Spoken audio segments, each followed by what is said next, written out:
headquarters of common sense. Talk Radio. Talk about this, but I also would like just first to get your reaction to what happened in Westminster, on the streets of Westminster, when Keir Starmer, the Labour leader, was abused and threatened alongside David Lammy by a mob shouting out various things, including Jimmy Savile, but also Julian Assange's name, anti-vax, etc., etc. What did you make of that, and why did that happen? Well, they were just appalling scenes, and they reflect the state that British politics is in at the moment. If you're going to play the Trump handbook at the dispatch box in the House of Commons and incite people with untruths, there will be consequences. And we saw those consequences yesterday on the streets of Westminster. You're saying that Boris Johnson, you agree with an awful lot of people who've been claiming this, Tory and Labour MPs alike, you're claiming that Boris Johnson completely falsely and unacceptably accusing Keir Starmer of basically, when he was DPP, not prosecuting Jimmy Savile. You're saying that incited this mob to abuse and threaten Keir Starmer? Clearly not on its own, Julia, because they were raising other issues, a whole range of issues by the sounds of it. But this is the thing that's been in the news, isn't it, over the last few days. It led to, I think, the most long-serving advisor to Boris Johnson resigning. So that tells you how seriously it was viewed, even within number 10. And as I say again, if you're going to follow the Trump playbook, you're gonna cause real impacts on the streets. Hold on a minute. This, by all accounts, people working in Westminster, some very critical of Boris Johnson, point out that actually these people have been around for quite a few months. They abuse pretty much everyone. They call everyone a paedophile defender or a paedophile. They shout out an awful lot of things.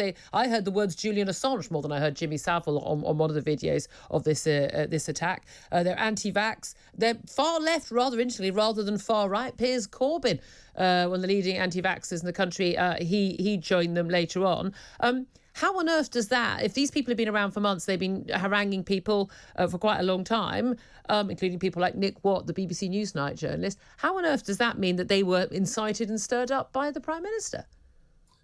Well, you're right, I said before, there was a whole range of issues here, but all MPs and all senior politicians are aware of the febrile climate we have in politics these days. And everyone is aware that statements we make could add to that.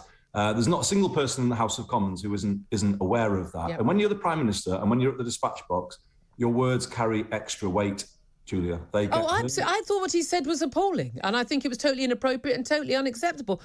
I just think we need a return to standards in politics, don't we, across the board? But is the Prime Minister uniquely to blame? I mean, David Lammy, who was alongside Keir Starmer, he quite happy not only said, but wrote an article later defending, calling Brexiteer Tory MPs worse than Nazis. Angela Rayner, the Labour deputy leader, only a few months ago, and she has since apologised, but it took her a long time to get that, called all Tories scum. Former deputy leader of the Labour Party, John McDonnell, joked about Esther McVeigh, then a minister, being lynched. I mean, there were people openly on the left laughing about Jacob Rees-Mogg and Nigel Farage being threatened and attacked in the street.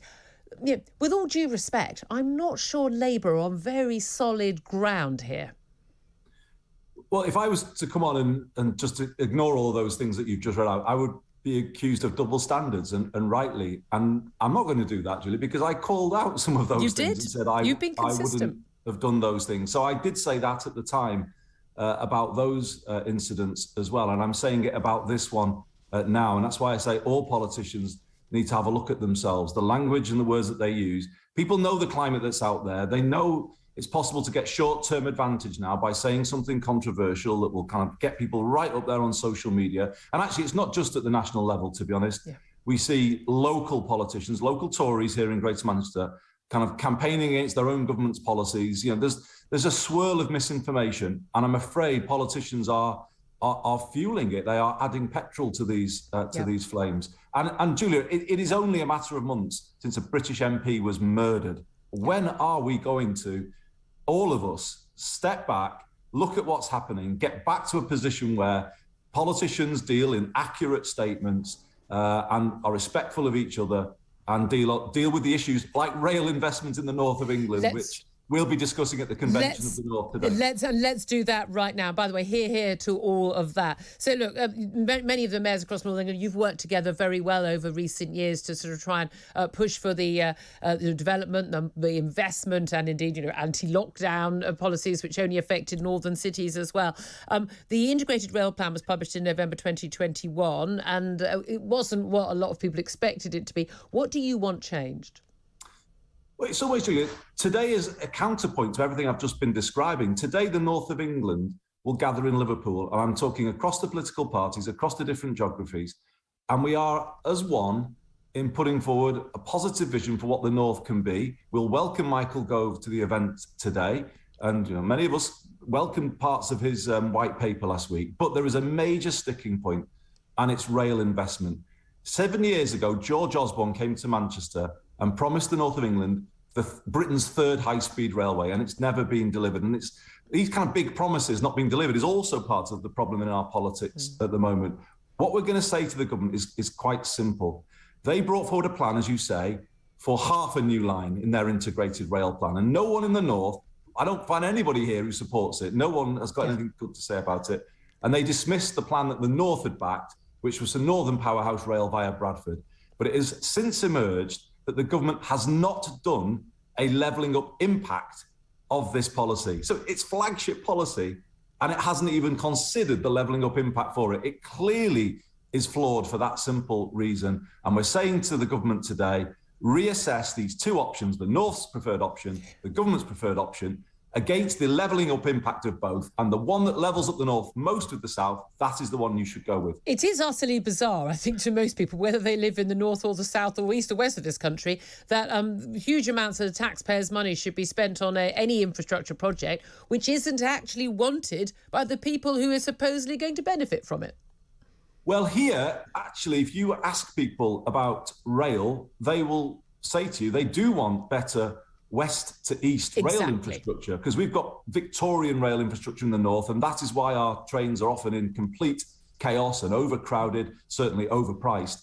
So this new line that would go from Liverpool, Warrington, Manchester Airport, Manchester, Bradford, Leeds, and then beyond is absolutely what the north needs. And I will put to you, Julia, all of the people in the north of England listening to this, well, not everybody, but many people would say absolutely. The M62 is chocker every day. Rail services are rubbish. This is exactly the kind of investment that we need. We were promised it by George Osborne, David Cameron, Boris Johnson, when he stood in front of Stephenson's rocket, days after becoming Prime Minister. You can't make big promises to the north of England and then back away from them and then not expect there to be kind of disaffection with politicians. So come to Liverpool today is our message. Agree to our request, which is a reasonable one, to assess the North's preferred railway against the government's preferred railway for its levelling up impact, and then everyone agree to go with which one comes out best. Yeah. It sounds like a sane way to make policy. I don't think it will catch on, but good luck. We're not living in sane times, though. We are. I mean, cost-benefit analysis before we do a policy. Madness. Andy Burnham, always good to talk to you. Good talk. Hot talk. Bold talk. Talk radio. Listen on your smart speaker. Watch it live on your smart TV. The world headquarters of common sense. Talk Radio.